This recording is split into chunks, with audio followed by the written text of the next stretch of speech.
A gente abre a edição de hoje falando sobre o primeiro dia no Reino Unido após a morte da rainha Elizabeth II. Vamos então a Londres, onde está o nosso correspondente Luca Bassani com todas as informações para a gente. Luca, boa noite.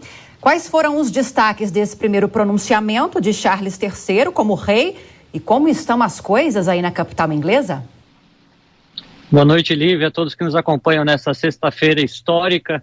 Hoje estive nas proximidades do Palácio de Buckingham. Realmente impressiona a quantidade de pessoas que compareceu para prestar as suas homenagens. Esse longo processo de 10 dias que, na verdade, marcará todo o período de celebrações da vida da rainha e também o momento de adeus a essa que foi a mais longeva monarca do Reino Unido. Nós podemos ver várias famílias, de diversas idades, né, pessoas levando seus filhos, ainda nenês, e outros levando seus avós, os seus pais de 70, 80, 90 anos para levar as suas flores, as suas cartas e se despedir dessa que foi um símbolo para essa nação e reconstruiu, de certa forma, fez a transição do Reino Unido de um império para uma nação moderna, uma monarquia constitucional que nós temos hoje.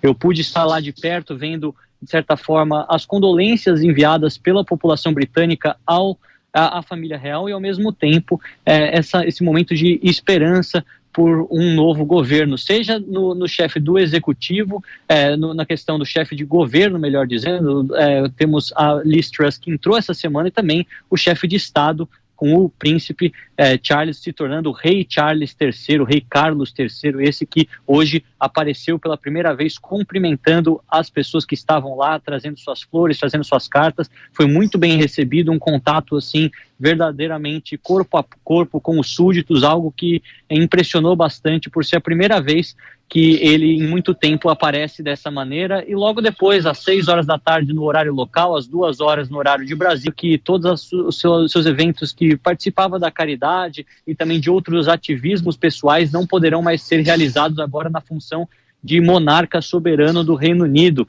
Também passou adiante os títulos que ele tinha, né, com vários títulos de nobreza da Escócia e também o próprio título de príncipe de Gales, que agora vai ao seu filho, que é o primeiro na linha de sucessão, o príncipe William, e a sua esposa também, a Kate Middleton, que agora se torna também a princesa de Gales, um título que, de certa forma, lembra também a princesa Diana, que tinha também esse título de nobreza. De qualquer maneira, ele também mandou seu amor, seus melhores votos ao seu filho Harry e a sua esposa Meghan, que vivem nos Estados Unidos, ou seja, tentando reconciliar toda a família após uma série de polêmicas que surgiram também nos últimos anos cercando a família real, e não deixou também de falar da sua esposa, que aí podemos ver, Camilla Parker Bowles, agora a rainha consorte do Reino Unido, que se casou há 17 anos com Charles, mas de certa forma se tornou um símbolo também dessa mudança de princesa Diana, do seu divórcio, depois a trágica morte em 97 da mesma, que causou uma comoção mundial, e agora se tornou a rainha, no caso a Camila, se tornou a rainha consorte da Inglaterra. Durante esses próximos 9 dias nós estaremos aqui em Londres mostrando todas as celebrações, todos os rituais, todos os protocolos bastante detalhados dessa monarquia que se tornou um símbolo no mundo, e exatamente por isso que a partir de amanhã a cobertura continua de forma ainda mais intensa. Vamos continuar nos falando, aliás, diariamente, né, Luca? Agora, embora rei Charles já tenha feito o seu primeiro pronunciamento como monarca, ele vai ser oficialmente proclamado o novo rei da Inglaterra amanhã. Como estão os preparativos?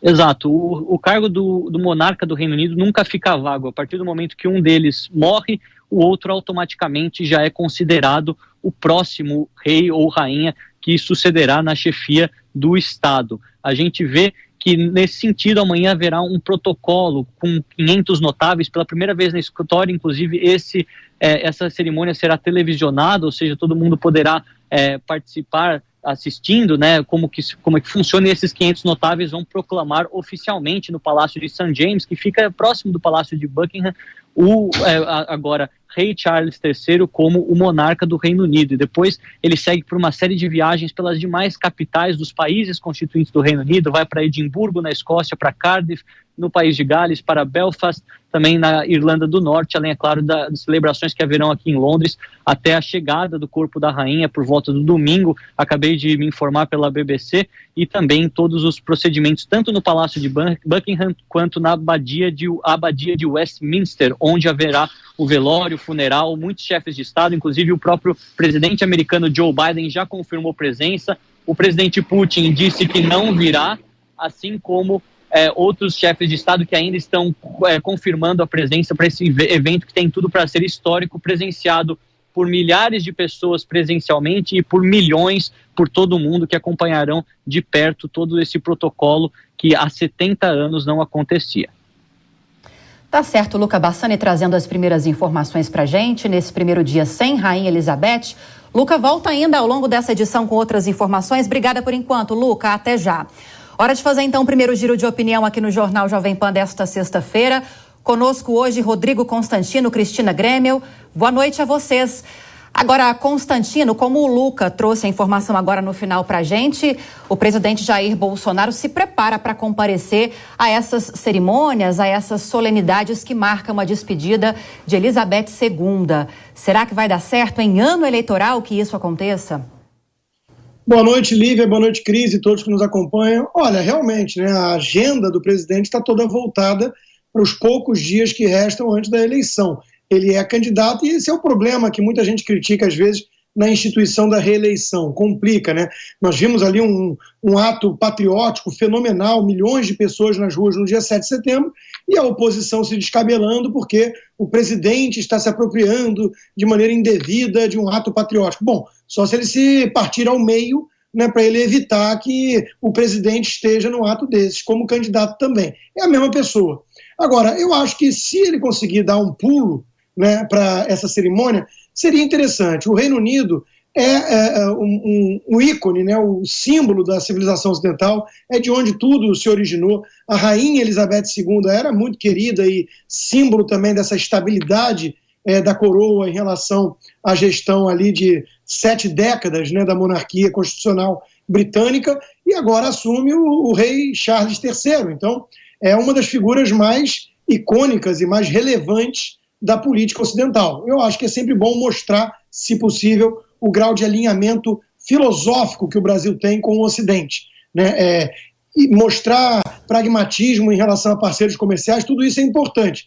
Mas é bom sempre lembrar com alguma clareza moral de onde a gente veio e onde a gente quer permanecer. Agora, Cris, quando a gente substitui alguém que é muito bom ou foi muito bom no que se propôs a fazer, existem vantagens e desvantagens. Talvez a principal vantagem em todas elas é que você tem um modelo a seguir, uma pessoa para se inspirar, um trabalho que deu certo que você pode seguir aquele caminho. Seria uma das principais vantagens. A desvantagem é que não é fácil você competir ou pelo menos alcançar a eficácia de uma referência. E claro, a cobrança é muito grande em cima disso também. Será que é essa a sensação de rei Charles III? Como vai ser o reinado dele? Um chute, ou pelo menos uma opinião. A gente vai de chute, né? Até porque a gente não vive essa realidade, então é muito pitaco o que a gente faz, querendo opinar de fora, de quem não está dentro do Reino Unido, vivendo aquela questão de súdito e rei, súdito e rainha. Mas eu gosto de olhar mesmo por esse olhar de filho e de mãe, né? Veja, esse é um filho que foi criado para ser rei, mas viu sua mãe desde sempre como rainha, obviamente, e provavelmente recebeu dela relatos ao longo da vida inteira de como foi a infância e a adolescência dela sendo preparada para ser rainha. E veja a diferença. Charles III chega como rei aos 70 e tantos anos de idade. Ela virou rainha aos 20 e poucos, sem nenhuma experiência, sem nenhuma habilidade política. Claro, preparada, né, estudou as disciplinas já de geopolítica e tudo, se preparando para ser uma líder mundial, inclusive, porque tem uma comunidade de outros 15 países aí atrelados ao Reino Unido, mas veja a pouca experiência de vida que ela tinha, a diferença com o filho. Por outro lado, ele viveu todas essas décadas vendo a mãe como referência, carregando esse peso de ser filho da rainha, esse peso de um dia vou assumir esse lugar. Eu acho que deve ser muito pesado também imaginar que para você ascender ao trono, sua mãe precisa morrer. Ou no caso de um rei homem, seu pai precisa morrer. Então, eu imagino que não é fácil a vida desses reis. Muita gente olha pelo aspecto da nobreza, da pompa, da riqueza, até das supostas facilidades de receber tudo dos súditos, né, através de impostos. Eu acho que é tudo muito pesado. Eu acho que qualquer cidadão comum, em sã consciência, prefere a vida do lado de fora dos castelos do que essa vida que eles vivem. Mas, com certeza, vai ser um reinado muito diferente. Primeiro porque salta do século XX para o XXI. A gente já vive realidades absolutamente diferentes em relação ao que nossos pais viveram. Imagine ele, que está substituindo uma mãe, uma rainha que parte aos 96 anos de idade. Então tem todo um legado aí para fazer valer a herança do trono, mas também todo um desafio da modernidade, dos novos contextos internacionais, inclusive, do que as atuais gerações de britânicos querem. Eu acho que esse primeiro aceno que ele deu ali, andando pelo meio, né, cumprimentando pessoas, é um aceno de humildade, de chego para aprender, apesar de estar vindo com essa experiência de 74 anos de vida, se não me engano, que é a idade dele. E como o Luca Bassani antecipou na abertura dessa edição, no primeiro discurso como rei, Charles III faz homenagem à mãe, a rainha Elizabeth II, e garante que terá um reinado inspirado nela. I speak to you today. Falo com vocês hoje com sentimentos de profunda tristeza.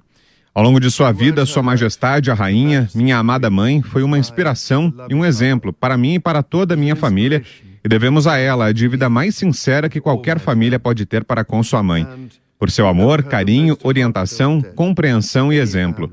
A Rainha Elizabeth teve uma vida bem vivida, uma promessa cumprida com o destino, e ela é lamentada profundamente por sua morte. Essa promessa de serviço ao longo da vida eu renovo a todos vocês hoje. Juntamente com a dor pessoal que toda a minha família está sentindo, também compartilhamos com muitos de vocês no Reino Unido, em todos os países onde a rainha foi chefe de Estado, na Commonwealth e em todo o mundo, um profundo sentimento de gratidão pelos mais de 70 anos em que minha mãe, como rainha, serviu o povo de tantas nações. Em 1947, em seu aniversário de 21 anos, ela prometeu em uma transmissão da Cidade do Cabo para a Commonwealth dedicar sua vida, curta ou longa, ao serviço de seus povos. Isso foi mais do que uma promessa, foi um profundo compromisso pessoal que definiu toda a sua vida. Ela fez sacrifícios pelo dever. Sua dedicação e devoção como soberana nunca cederam em tempos de mudança e progresso, em tempos de alegria e celebração, e em tempos de tristeza e perda. Em sua vida de serviço, vimos aquele amor permanente pela tradição, junto com aquele abraço destemido do progresso, que nos torna grandes como nações. O carinho, a admiração e o respeito que ela inspirava tornaram-se a marca registrada de seu reinado. E como todos os membros da minha família podem testemunhar, ela combinou essas qualidades com cordialidade, humor e uma capacidade infalível de sempre ver o melhor nas pessoas. Presto homenagem à memória de minha mãe e honro sua vida de serviço. Eu sei que a morte dela traz grande tristeza para muitos de vocês e compartilho esse sentimento de perda, além da medida, com todos vocês. Quando a rainha subiu ao trono, a Grã-Bretanha e o mundo ainda estavam lidando com as privações e as consequências da Segunda Guerra Mundial e ainda vivendo de acordo com as convenções de tempos anteriores. Nos últimos 70 anos, vimos nossa sociedade se tornar uma entre muitas culturas e muitas crenças. As instituições do Estado, por sua vez, mudaram, mas através de todas as mudanças e desafios, nossa nação e a família mais ampla de reinos, de cujos talentos, tradições e realizações estou tão inexprimivelmente orgulhoso, prosperaram e floresceram. Então, um trecho dessa primeira manifestação, essa primeira aparição pública do rei Charles III, nessa manifestação feita nesta sexta-feira. E a partir de agora a gente recebe também aqui no Jornal Jovem Pan, como comentarista convidado para a edição desta sexta, o professor do IBMEC, Carlo Cauti. Professor, já conosco? Boa noite. Estou sim, boa noite, obrigado pelo convite. Qual a expectativa do senhor, professor, para o reinado de Charles III, que começa ainda, claro, num momento de luto, né? E esse período inicial vai ser assim, não há como ser diferente. Nesse primeiro momento, todos os olhares estarão voltados para essas cerimônias que vão marcar o adeus à Rainha Elizabeth II, o funeral, essa chegada dele que tivemos hoje ao Palácio de Buckingham. Por enquanto vão ser essas as aparições do rei, mas passado esse período do luto, quais as expectativas do senhor, professor? Bom, com certeza não vai ser um reinado longo. Então, que a gente espera uma longa vida para esse atual rei, né? Que, lembramos, vai ser coroado somente daqui a um ano. Então, vai ser um reinado muito provavelmente que vai ser vamos dizer assim, um momento de passagem entre o longo reinado da Rainha Elizabeth e o próximo reinado, que será de seu filho William, né? Já no Reino Unido se fala sobre esse momento de transição que o novo atual rei Charles III vai representar, mas também não deveriam haver grandes mudanças no estilo de governança, especialmente porque o próprio rei, o jeito que ele falou hoje, deixou muito claro que ele vai seguir o que a mãe dele, né, a Rainha Elizabeth, deixou como legado, né? Ele usou as mesmas palavras que a rainha utilizou já há mais de 70 anos, dizendo que ela vai dedicar a vida, ela disse que iria dedicar a vida inteira, longa ou curta, para o seu país, e ele também usou as mesmas palavras. Então é muito provável que ele vai seguir o exemplo da mãe, claro, com algumas mudanças, vamos assim, de cor, mas o estilo provavelmente vai ser o mesmo. Agora, professor, pensando mais adiante, né, porque é assim que a gente tem que fazer, se programar, o mundo tem que se programar. O sucessor ao trono é o filho dele, o príncipe William. E ontem eu tratei dessa questão, quero te ouvir também a respeito disso. A análise de muitos cientistas políticos é que esse governo, como a sua análise, vai ser de transição, sem muitas mudanças, não muito longo. Afinal de contas, rei Charles tem 73 anos, nunca vai chegar a um reinado, claro, do tamanho do reinado que foi o da mãe dele, e que depois, mais para frente, quando ele passar o bastão para o príncipe William, vai ser um momento de renovação dessa monarquia. O senhor vê assim também? Sim, é bem provável que isso aconteça, mesmo se o príncipe William não é exatamente um revolucionário, um pouco diferente do irmão mais novo dele, né? O príncipe William é, vamos dizer assim, a pedra na qual a próxima geração da família real vai se basear. É um príncipe bastante até tradicionalista em alguns aspectos. Ele também teve uma carreira militar de sucesso, serviu o seu país e agora está atuando, sempre cada vez mais atuou nos últimos anos, né? Como vamos dizer assim, o frontrunner da família real, fazendo também o papel da rainha, que cada vez menos podia, vamos dizer assim, ocupar esse espaço público por causa da idade cada vez mais avançada. Então, é muito provável que o próximo rei, o William, se ele vai se chamar assim, se ele vai escolher esse nome, vai ser um rei que, de fato, vai dar um novo ar para a monarquia, mas não vai ser um ar revolucionário, vai ser um ar também baseado nos princípios que nortearam o reinado da Rainha Elizabeth. Até porque a gente tem que lembrar que no Reino Unido, especialmente nesse momento, a monarquia se baseia, o suporte, a legitimidade da monarquia se baseiam também na figura do monarca. A Rainha Elizabeth criou uma simpatia, uma grande popularidade, porque era uma pessoa que tinha um grande senso do dever. É uma pessoa que mantinha uma seriedade, mantinha uma sobriedade também, coisa bastante complicada na família real britânica, então ela mantinha, ela era um pouco farol para muitos britânicos em momentos também de tempestade. E os próximos soberanos também deverão manter esse mesmo estilo sóbrio, um estilo elegante, um estilo, vamos dizer assim, sério também, para manter essa legitimidade que poderia também acabar um dia se a família real não se demonstrar à altura de seu papel como representante da continuidade, representante da unidade nacional. Lembrando que no passado já houve reis no Reino Unido que foram decapitados, até antes da França, né, até antes da Revolução Francesa, lembrando a gloriosa Revolução de 1600, né, com Oliver Cromwell, que chegou a proclamar uma república, basicamente, no Reino Unido, depois voltaram para a monarquia, mas, inclusive, foi um outro Charles, né, um outro rei Charles que, infelizmente, teve esse destino não propriamente simpático, mas também a gente teve mudanças, por exemplo, na monarquia britânica, de famílias reais, né, que acabaram substituindo outras dinastias que não se demonstraram à altura.